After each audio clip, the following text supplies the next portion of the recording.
Oggi dei grandi professionisti del settore ci hanno esposto il tema dell'ingiustizia climatica. L'1%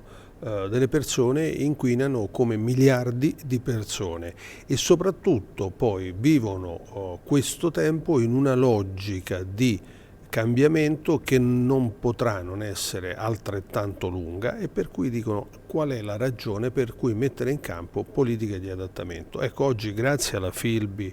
Will nazionale, grazie al CNEL per questa iniziativa, io credo che noi abbiamo messo in campo la dimostrazione di tutta una serie di buone pratiche virtuose che vanno proprio nella direzione di dire che se ognuno invece fa la sua parte, noi possiamo migliorare la qualità della vita, dell'occupazione, del lavoro di ognuno di noi. Cito ad esempio un impegno di questo sistema dei consorzi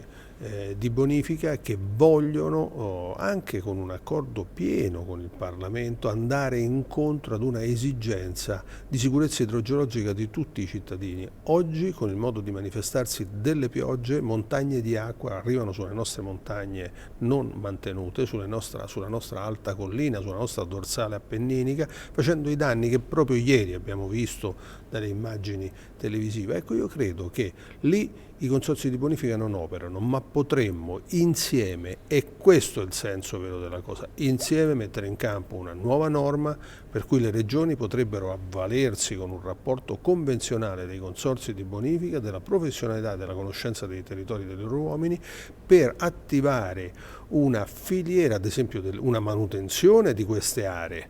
intanto attivando una filiera del legno in accordo pieno con le regioni. Questo risponderebbe a due criteri: mettere in sicurezza tutto quello che avvale le infrastrutture e i cittadini, ma dall'altra parte anche mantenere delle imprese sulle montagne, e questo no, in quel deserto demografico e imprenditoriale della nostra montagna credo che potrebbe essere una pratica virtuosa.